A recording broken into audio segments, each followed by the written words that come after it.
Man, so e-commerce street. E-commerce street. Yeah, where are we? Where is this town? Somewhere in Delaware, dude. We're in Delaware. Hi, everybody. Welcome back to Encyclopedia.zone. My name is Don Jolly. Cobalt. Yeah, and we are driving from New York to Austin, Texas, and we're bringing the internet along for the ride. So welcome to roadtrip.zone, live from Delaware. We got some treats. We're enjoying some treats. We just passed a street in this town in Delaware. We passed a car dealership which had a sign that said, this is going to be our breast month ever, think pink. And then they had breast cancer awareness stuff on all the hoods of the cars, which is like, I don't know. It's that combination of like well-intentioned and like... Well, it's weird to use cancer for advertising, right? Like, look at us. Look at us. We're the moral car dealership. Well... We're going to take a moral stand against cancer. Well, I mean, but it's not about that. It's like we're donating... The implication is that they're donating money to breast cancer, but then it's like... You know, it goes under the heading of, like, we're raising awareness. Yeah. And, like... You know, I think about that a lot because, you know, I've been doing a lot of work with the Jeffrey Epstein Truth NYC, and I've been thinking about like what it means to like raise awareness, right? Because I don't think it's actually like, it's not politically like totally useless. Like it's not just superficial. But then when you have like a car dealership, you know, like I'm very aware of breast cancer. I've heard of it. I've heard of twice. it, yeah. I mean, and like anybody who's had a fucking someone in their life get breast cancer, it's like you're aware of it. I don't know how much the awareness of fucking people who want to buy automobiles is really helping anybody out. I also don't know like how much money they're given or what they're given. I don't know. Like nothing says honest like a car dealer. Nothing says honest like a car dealership. I just like I'm always creeped out when you have a company at any scale that tries to tell you that it's like the reason you should shop with us is because we're moral. Yeah. Like that isn't a great tactic, and usually people who use it are the opposite of moral. You know what I mean? Well, I mean, if you had to walk around advertising, I'm moral, I'm the good guy, you're probably a fucking scumbag, you know? Yeah, that's true. Well, I mean, it's just like they don't exist for that reason, you know? Yeah. Like, well, if your purpose is to sell cars, that's what you do. Exactly. You know? Like, you know, I was thinking about this because I played Super Mario Odyssey, and I had a kind of a singular experience with Super Mario Odyssey. Dope game. Yeah, it's a really good game. But you know, I had not played a Mario game all the way through in years. I have never beaten... Did you play Sunshine? I didn't beat it. I didn't have a GameCube. Oh. Hardly an excuse. Yeah, I know. But I beat it. I beat Mario Odyssey. I was in a real rough spot. I was like fucked up in my head, and I was just like... when Charles Carroll gave me a really good piece of advice once when I was talking to him for the interview in Dagger. If you go on the Encyclopedia Zone, you'll be able to dig this up, and I'll put a link in the description. But he said that video games can shut off the fucking nightmare in your head. Like, they don't stop it, but they can shut it off. For sure. Like, more effectively than anything else. So, like... Well, I think the exact quote was, you could be watching a movie or reading a book and still think about throwing yourself off a building. Yeah. But if you get really focused on Quake, it doesn't happen. It doesn't happen. So I did that with Mario Odyssey. I beat the fucking Ruined Dragon like 80 times. And like the hard version that you get at the end of the game. The only thing I never beat was there's like a bonus level on the dark side of the moon. Oh, yeah. That shit's fucking hard, dude. Yeah, I can do that. Maybe I just suck. No, I beat the story mode. I'm a fucking... But anyway, Mario Odyssey is one of these things where it's like they've been making Mario games for so long that they're actually kind of doing a thesis on what the Mario game is. And the thesis, like, I'm so used to companies getting so full of themselves. Like, Mickey Mouse is now this, like, super, prevalent, super, like, multifaceted symbol. He's, like, you know, he does have this Jesus-like quality. Like the guy on the subway. I'm American. I love Mickey Mouse. I love Jesus Christ. Yeah, we were on the... Talk about that. We were on the subway, and there was a guy. I mean, he didn't look like a subway crazy. You know, they tend to have a look to him. This guy, he had a weird European accent, but he walked in the train. He said, "I love my mommy, I love my daddy, I love America. Everyone in America loves Jesus Christ, and everyone in America loves Mickey Mouse." Yeah, it was like, I love Mickey Mouse, I love Bugs Bunny. He starts naming off all these things that he loves. I love pizza, I love my mommy and daddy. Yeah. Yeah, because well, it's fucking bizarre to see someone draw these, like, you know, like to put Mickey Mouse and Jesus Christ, and obviously this is someone who's not mentally well, but to put these two figures like just on a level playing field. Yeah, I mean, well, they're icons, you know, and it's like this icon that's supposed to mean like something very, very significant and like very personal to you. Like, and I guess like I've never understood the icon of Mickey Mouse personally, because like when I was a kid, Mickey Mouse was already just like a logo. Like, he's not a cartoon character to me, right? Right. But I think that like the image of Mickey Mouse, well, he's easy to rip off. He's easy to rip off, but they are very litigious. Like, they fucking went after the Air Pirates for doing Mickey Mouse Underground comics. Oh. Which are actually really cool. I've been drawing rip-off Mickey Mouse characters for years. I mean, you've got fucking Poss. You've got Top Poss. Kobold does possum-based comics. Those are fucking great. But anyway, like, whatever Mickey Mouse is supposed to represent, and I think to the people who like it, because sometimes I watch people who are like, who grew up with Disney and who talk about the experience, which is very useful. If you want to understand somebody else's religion, like, you know, it's very useful to watch YouTube videos where they just sit down and explain it. And there's a lot of people like explaining why they're as into Disney as a concept as they are.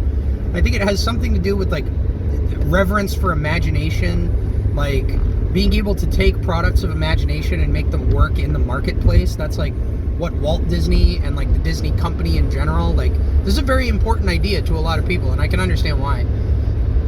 But like, I'm used to companies being sort of full of themselves like that. Like, you think about that, like the Disney is trying to take possession of like the idea of like market implementation of imagination. Like, that's what it is. A little troublesome. It's very, well, it's just, they're getting pretty big for their britches. It's like they're really upfront about being like a church of some kind. I mean, and they are. And I mean, in a way, I've kind of always thought that, like, maybe these people, like, I don't want to rip on the dude because he likes Star Wars, but the guy who was in tears watching the new Star Wars trailer for a film that's, is it out? I don't know. I mean, he cries at all of them. He just cries. Okay, so he just fucking breaks down crying every time we watch a Star Wars. Like, I don't have anything against the guy, but like, that's a sort of religious mania that was reserved for, like, you know, spirituality, and you know. I mean, but this is the thing, is that it is spirituality. It's like, right, he's deeply moved because these images and these icons are very personal to him. They mean something to him. He likes it a lot. But I guess what I'm saying is, like, would he be, you know, I mean, if he were the same guy 500 years ago, would he have been a monk, you know, studying religious texts with the same fervor? Or is he just purely a creature of the times? I think that, like, okay, here's what makes it different to a degree, is the, well, because Star Wars is more visually interesting than reading the Bible over and over again. Yeah, but that's not, like stepping into it, like if you go to a Russian Orthodox or Greek Orthodox cathedral or a Catholic church of any kind, like, imagine you live in a world that isn't inundated with media images, right? Yeah. Like, this is the most powerful burst of imagery you're going to see all week. Like, recently I went to your whole life. Yes. So recently I went to a Russian Orthodox church service, and the whole thing with, like, the tabernacle, and they, like, raise the screen and open the screen. Everything's beautifully decorated with paintings of saints in gold gilt arrangement, you know. They had electric lights, which, you know, like, when this was like fucking 1912 when this church was built. So having electric lights on your fucking tabernacle would have been you know, that would have been a real impressive thing. Like, if it was 500 years ago, nobody has fucking television. People don't have access to fucking print the same way that they do now. The people are less literate. Oh, I mean, yeah. Your experience of media is the church. That's the place where you see cool art. That's the place where you hear stories. That's the place where you, like, are the common person is, like, encounters performance, right? And we've just gotten to the point now where, like, you encounter performance all the fucking time. Well, you can't walk down the street without hearing someone play something. Exactly. Which, I mean, there were people busking even in the Middle Ages with hurdy-gurdies and whatever, but it's, I don't know, I mean, it's just kind of... It's not about the fact that it's, like, it's new. It's just there's so much more of it. Yeah. And it's, like, putting on a visual presentation, like offering people media is powerful. And, like, when there was less media, the people in control of those apparatuses, you know, the church, the government, they could put on big productions and move, like, masses of people to behave in certain ways. And as media has proliferated and mass media has proliferated, like, now all the messages, like, you know, Disney, as creepy as it is, has a very stupid religious message. It does not have a moral complexity built into it. The only religious message, aside from, like, we could speculate about, like, the stuff about imagination, or, like, Star Wars is about self-actualization, or something, like, we could talk about that side of the content, but just to elide that for a second, like, the main thrust of their whole thing is, like, we just want you to buy Disney products. Like... I like Disney products. I love Disney products. Brought to you by Disney. Encyclopedia.zone, brought to you by Disney. Disney.zone. Disney.zone. But yeah, no, you see what I'm saying, though? It's like they're using these very powerful tools and techniques of, like, performance and architecture and media to sell more of itself. So, like, lightsaber, TIE Fighter, X-Wing, buy more lightsaber, TIE Fighter, X-Wing, and, like, that dude crying, he's having some kind of profound experience, or he's very moved emotionally. Yeah. I don't know if we can really get into the interiority of that, but, like, he's a very devout consumer. Yeah. What it is sort of like a consumerist religion, I guess you would call it. I mean, I think it's just it is. It's you know, and when people say that, it's like it has this tendency to, like, freak people out, right? Yeah.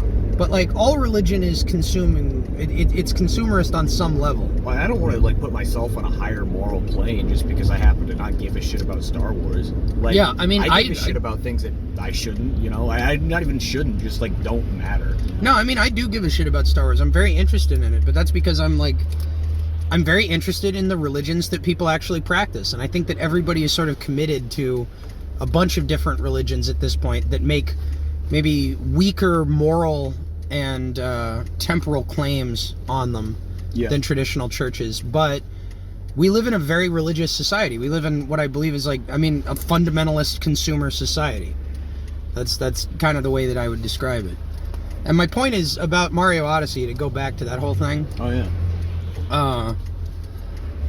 You think that that Nintendo would have its head up its ass about what they're doing, and that they would sort of present themselves in this religious way, like that Disney does. You know what I'm saying? Mm-hmm.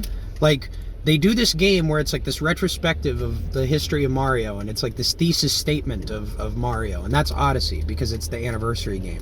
They have that musical number, Jump Up Superstar, where they kind of, like, lay out what the Nintendo concept, like the thesis of Mario is. Excuse me. And it's literally just enjoy jump video game. The whole song is the whole song. Yeah, it's nice. Like, I fucking love Mario Odyssey because it's like video games as a form of entertainment have become this, like, hyper invasive where it's like you need to get on every day. You need to boot up Warframe every day, or else what are you gonna miss out on? You know, and it's like, oh well, you know, don't you want to pay $15 to look cooler? Don't you want to pay, you know, what's in the fucking dopamine box? But dopamine box. Yeah, it's like, you know, like, I just want a fucking game, dude. And, like, Odyssey has been, like, the last just pure gaming experience, you know? Yeah. Like, it's just dope. No, it was just, like, it was classy, it was polished. Is this the right road? Let's just keep left. It looks like. No, I'm going right. Okay, so yeah, I'll be right. But, it's very unpretentious in a way, you know? Because it's obviously, like, you know, they put a lot of money and time and effort. It's a AAA game. Yeah. But Mario Odyssey is, like, it's not trying to tell me how to live my life. It's telling you to chill the fuck out. It's telling me to chill the fuck out and jump on a Goomba. And they made a whole song about how good it feels to run and jump. Yeah. I'll be your one-up girl. Jump up superstar. I don't know, like, I'm interested in that idea of, like, an unpretentious product. Like, because Mario is really fun, but they're not selling you fucking anything other than jump video game, very exciting. Jumpman good. Jumpman good. Yeah, like that's the whole fucking game. And Jumpman is good. I agree. I mean, I'll tell you some real shit. So, like, I tore all the ligaments in my knee when I was a kid, when I was in high school. I have limited mobility. Yeah. Like, we went up a thing that it had a lot of stairs when we were in New York. And I got fucked up. I barely walked. It was pretty bad. It was pretty bad. I still feel shitty about it. No, don't feel shitty. We got good footage. You'll enjoy it. But I appreciate having convincing illusions of alacritous movement thanks to the Nintendo Company of Japan. Oh, yeah. Thank you for Jumpman, Nintendo. See, I'm not, like, I don't hate... I mean, I'm suspicious of corporations in general. I don't hate all corporate products. It's not about, like, you know, fucking Tyler Durden in Fight Club, like, blow up the banks with fertilizer bombs. Don't do that. Don't blow up the banks with fertilizer bombs. But it's just, like, I want to actually understand the world that we live in, and people tell you a lot of bullshit, you know? Like, this is a very interesting society of interlocking witchcrafts and religions, and it's like, it's fascinating to get through it. I just don't know if I trust a car dealership that is raising awareness of breast cancer by putting, it's going to be our breast month ever. Breast month ever on their sign. Jesus.